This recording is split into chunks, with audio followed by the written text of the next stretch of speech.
Graça e paz, queridos. Sejam bem-vindos a mais um momento de reflexão nessa tarde de terça-feira. E eu quero desde já dar as boas-vindas a todos os queridos que têm me acompanhado e convidá-los a estarmos passando esses momentos, esses minutos aqui, refletindo um pouco sobre a palavra do Senhor. Nós temos falado sobre família nesse período. Domingo passado falamos sobre a questão das mães.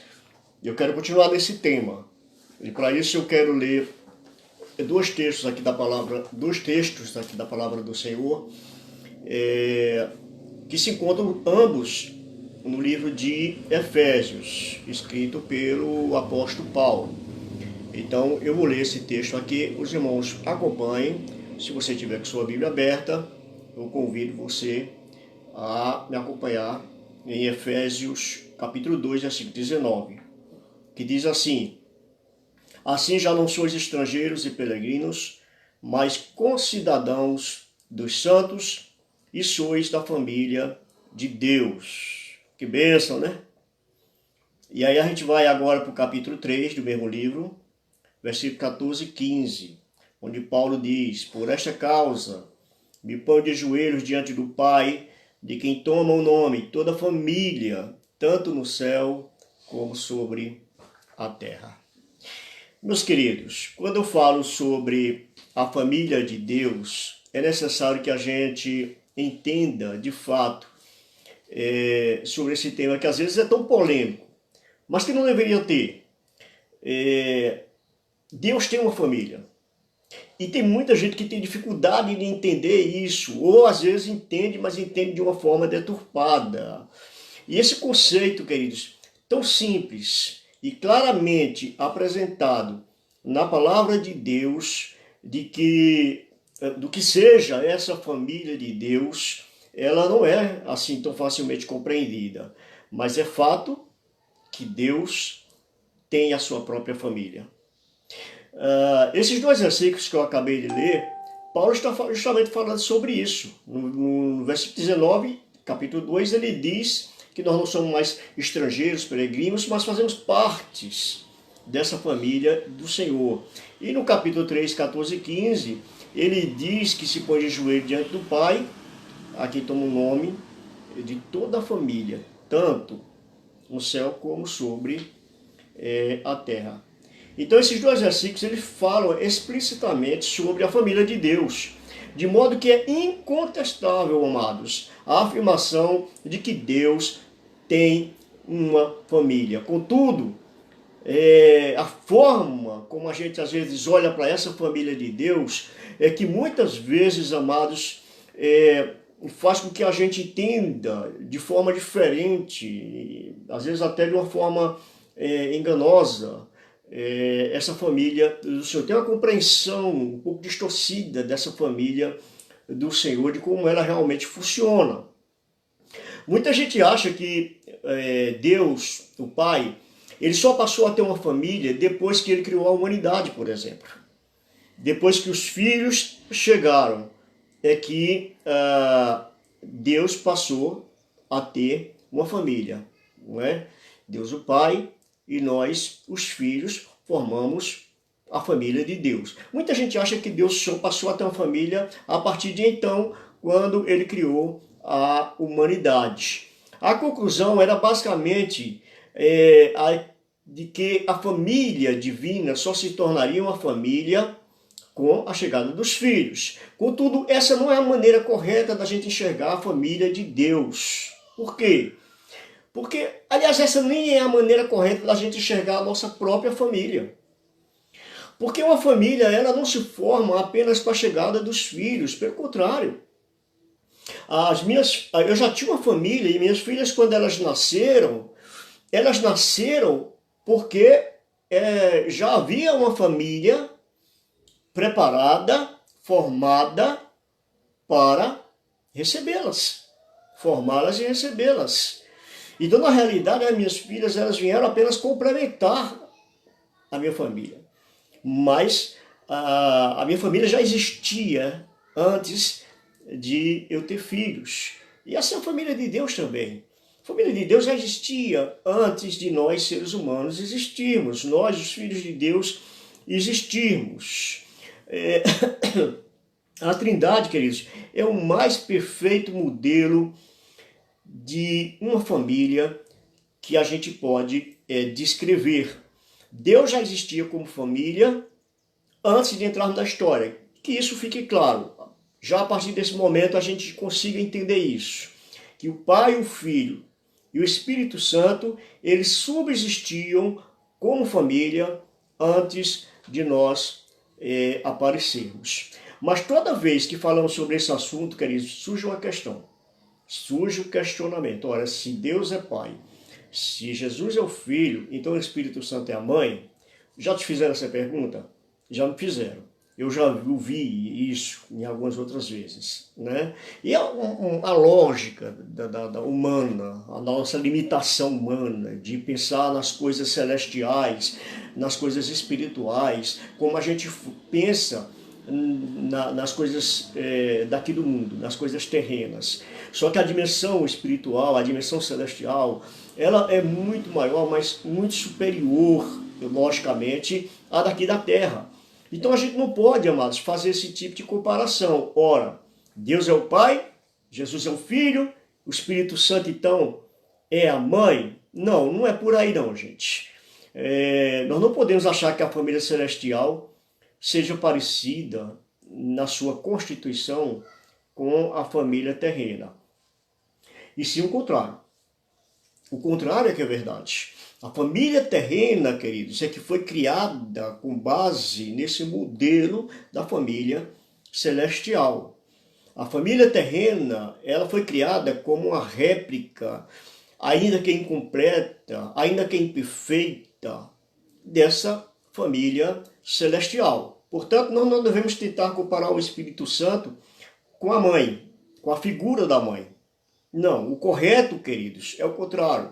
É a gente olhar para a figura da nossa mãe como alguém que reproduz ou que deve reproduzir características e funções específicas do Espírito Santo. E antes que você me chame de herege, eu quero explicar o que eu estou querendo dizer com isso. Por exemplo, quem é responsável pela gestação da vida na Trindade? É o Espírito Santo. É o Espírito Santo quem dá vida. Quando a gente anda morto, peregrino, morto espiritualmente, quem é que traz a vida? Quem é que ressuscita? É o Espírito Santo. Não é verdade? Outro exemplo que eu gostaria de dar. Quando o anjo Gabriel anuncia a Maria: descerá sobre ti o Espírito Santo e o poder do Altíssimo te envolverá com a sua sombra. Está escrito lá em Lucas, capítulo 1, versículo 35. O que é que nós vemos aqui? Nós vemos, queridos, isso no novo nascimento do cristão se reproduzir. Uma vez que Paulo fala a Tito sobre esse lavar regenerador e renovador do Espírito Santo. E a família, queridos, terrena, ela tem essa função, ou deveria ter essa função. E quem dentro da família terrena é que mais exerce essa função, senão a mãe? Ora, lá na narrativa de Gênesis, queridos, logo na criação, o Espírito Santo de Deus se movia sobre a face das águas, aguardando a semente da palavra de Deus ser lançada, ser proferida, a fim de trabalhar sobre ela e gerar a vida sobre a terra. O Espírito Santo. O Espírito Santo que trouxe Jesus à vida, ressuscitando-o dos mortos. É o Espírito Santo que ainda hoje traz tantas pessoas que estão mortas espiritualmente de volta à vida. Agora, queridos, se o Espírito Santo é responsável pela gestação da vida na Trindade, se a mãe é responsável pela gestação da vida aqui na Terra, essa não é também a única semelhança que existe entre a mãe e o Espírito Santo. Na família celestial, por exemplo, quem é considerado o Consolador? O Espírito Santo. O próprio Jesus o chama de o Consolador, lá em João, no capítulo 14. E Jesus chamou ele de Consolador várias vezes. Não só no capítulo 14 de João, mas ele repetiu isso no capítulo 15. Ele repetiu isso no capítulo 16 também, ainda de João. E lá em Tito, Paulo fala sobre esse lavar regenerador e renovador do Espírito Santo. Ora, e na família terrena, queridos, quem é que exerce mais essa função de consolador ou de consoladora? Embora eu não esteja aqui negando que o pai muitas vezes exerça essa função e exerça muito bem essa função, mas ninguém é tão especialista nisso como a mãe. De trazer consolo, conforto, de botar no colo, de fazer carinho, de enxugar as lágrimas, de acalmar o coração. E o interessante, amados, é que ao estabelecer esse paralelo, é que na prática, nós percebemos, queridos, que há uma associação, ainda que indireta,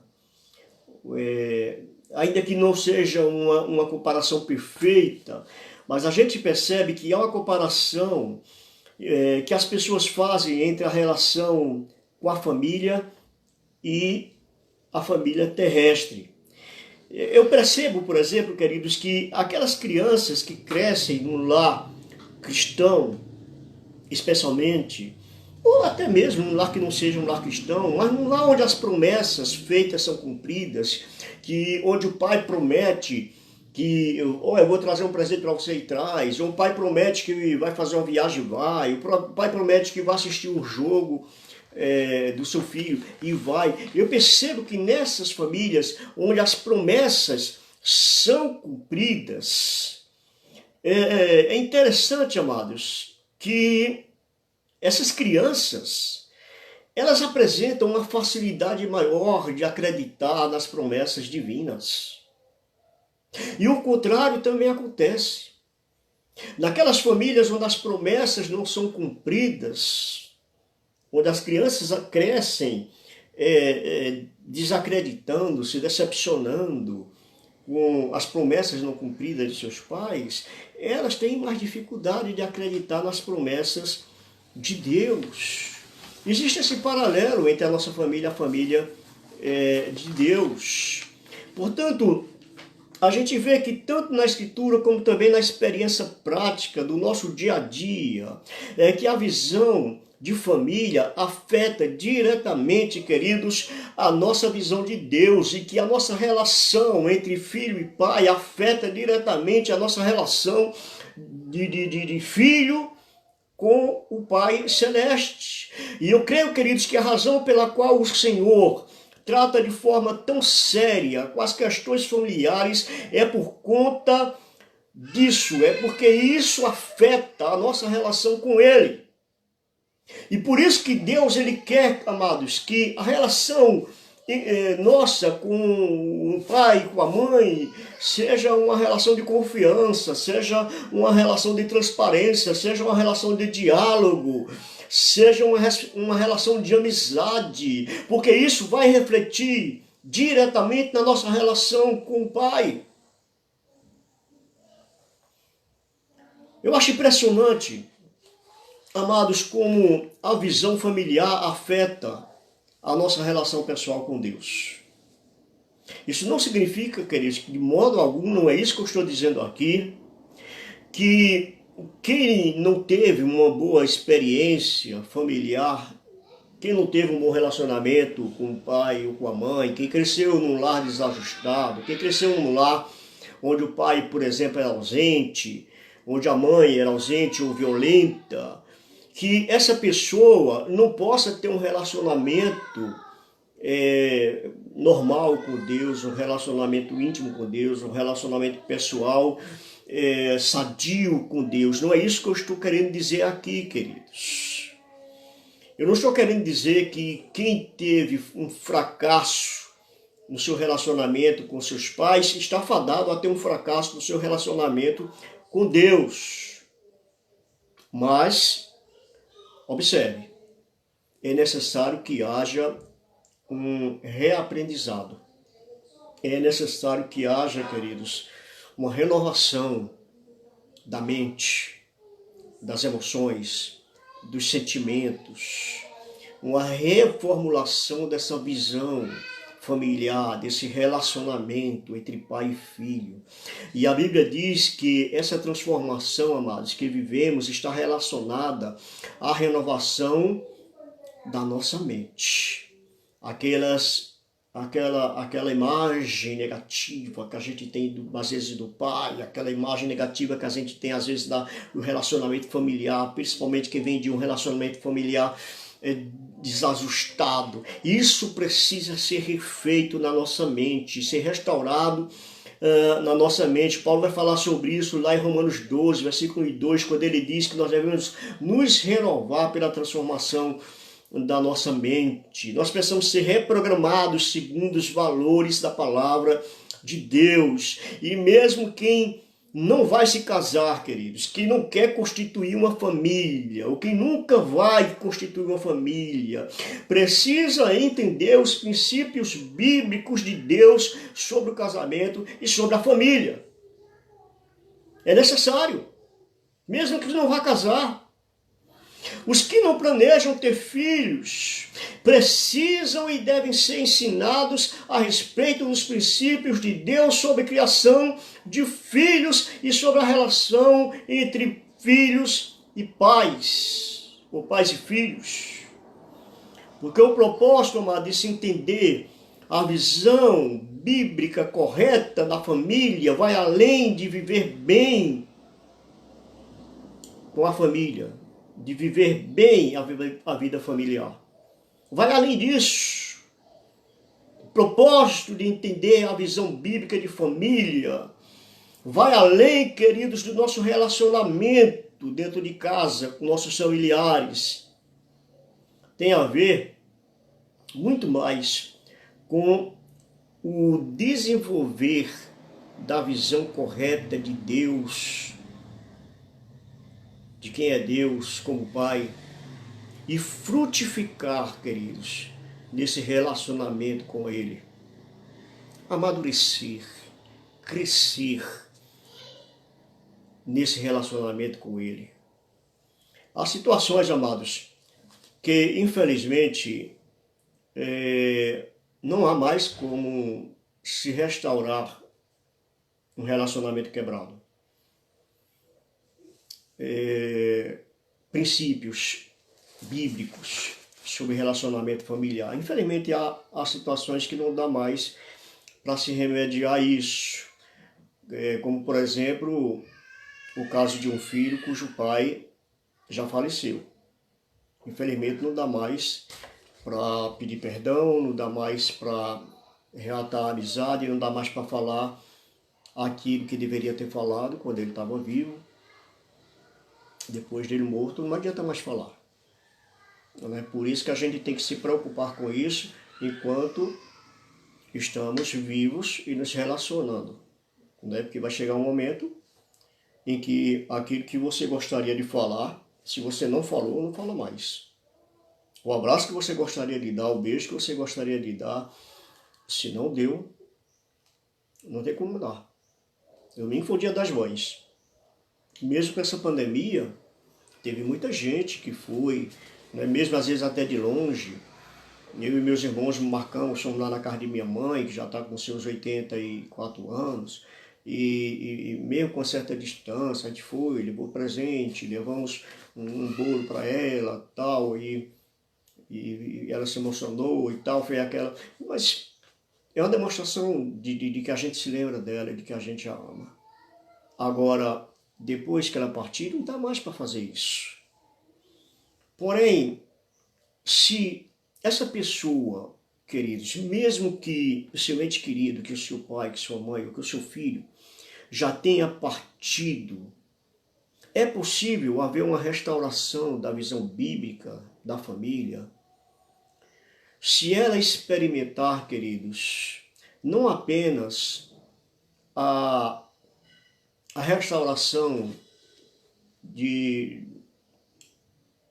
da sua vida espiritual de uma forma superficial, mas se ela de fato nascer de novo, se ela de fato compreender o propósito de Deus para a família, se ela de fato entender para que Deus criou a família, o nosso relacionamento com essa família celestial, essa família de Deus Pai, essa família de Jesus como nosso irmão, essa família do Espírito Santo.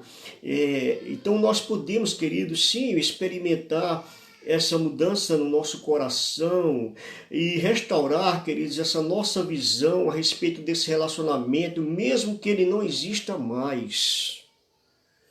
Mesmo que essa pessoa já não esteja mais aqui, mas é possível sim, pelo menos na nossa mente, a gente entender, olha, não entendia antes, na minha ignorância eu agia assim, na minha ignorância eu perdi as oportunidades, na minha ignorância eu falei o que não devia, mas hoje eu entendo, hoje eu compreendo, e eu não preciso me carregar de culpa por isso. Porque nós temos um Deus que restaura, nós temos um Deus que sara, nós temos um Deus que perdoa. Então, através do nosso relacionamento, queridos, com o Pai Celestial, nós podemos resgatar isso.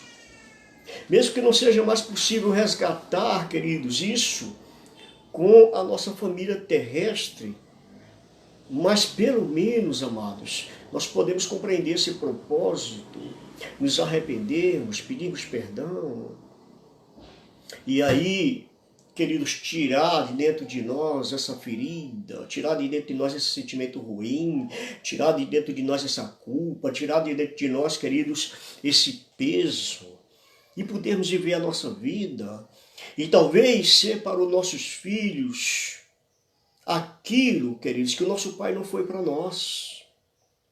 Ou talvez sermos para os nossos filhos aquilo que nós não fomos para os nossos pais.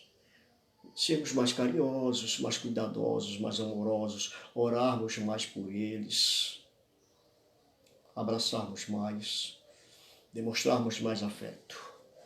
Então, queridos, é essa palavra que eu tenho para trazer para você nessa tarde. Fazer esse paralelo entre a nossa família aqui e a família celestial. Entre o nosso relacionamento com nossos pais e o nosso relacionamento com o Pai Celestial. Trazer para você, queridos, que mesmo que não haja mais meios de você restaurar aquilo que foi perdido em termos de relacionamento com o seu pai, com sua mãe, mas você pode consertar isso aqui dentro. Porque o Deus que nos salva é o Deus que nos restaura, é o Deus que nos cura, é o Deus que sara nossas feridas e é o Deus que perdoa as nossas falhas no tempo da ignorância. Tá? Portanto, que Deus te abençoe, queridos. Que o Senhor esteja trabalhando na tua vida e te dando essa sabedoria, esse discernimento em relação aos teus relacionamentos com os de dentro da sua casa. Vamos orar, queridos? Vamos orar. Pai Santo, Pai bendito, eu louvo a Ti, Deus, por essa tarde, finalzinho de tarde, já começo de noite, por esses queridos que têm me acompanhado, eu te agradeço, Deus, eu louvo a Ti porque Tu tens, Senhor, de alguma forma, Pai, nesses tempos que temos vivido, usado esse meio de comunicação para levar a Tua palavra, Pai. Há tanta gente que está dentro de casa, muitas vezes desanimada, muitas vezes desesperançada, muitas vezes triste, e uma palavra de conforto, uma palavra de consolo. E que o Teu Espírito Santo esteja indo ao encontro e esteja, Senhor Deus, trazendo paz e consolo. E esteja, Senhor Deus, abençoando aqueles que estão doentes, aqueles que estão passando por apertos financeiros, aqueles que estão, Senhor Deus, fechando as portas, aqueles que estão perdendo emprego. Tenha misericórdia, Deus, deste país, do nosso governo, do nosso povo sofrido. Te peço isso em nome de Jesus. Amém. Amém, queridos. Eu quero agradecer a todos os irmãos que estão comigo. Sônia, um beijo, Sônia. Norma, Simões, um abraço, Manada. Maria José de Souza, Simone Porto. Ivoneide, Abimael, minha amada irmã Lourdinha. Obrigado, viu, Lourdinha? Estava saborosa. E a tantos outros queridos que estão conosco. Angelina, que Deus esteja abençoando a vida de vocês, queridos. E ânimo, tenham ânimo, tá? Isso vai passar e daqui a pouco a gente vai estar aí fazendo culto de gratidão ao Senhor. Quero fazer um culto bem festivo, com muito louvor, né? Com muita gratidão ao Senhor. O nosso primeiro culto, queridos, eu estou sonhando com esse primeiro culto. Tem que ser uma festa. Amém? E vai ser logo, se o Senhor assim nos permitir. Um beijo, receba a bênção do Senhor sobre sua vida. Que a graça do nosso Deus, nosso Pai amado, que o amor do seu Filho, o Senhor Jesus Cristo, nosso Salvador, que a comunhão e as consolações e o poder do Espírito Santo de Deus seja sobre essa vida, sobre sua família, agora e para todo sempre. Amém e amém. Um abraço, queridos. Até amanhã, se o Senhor assim nos permitir.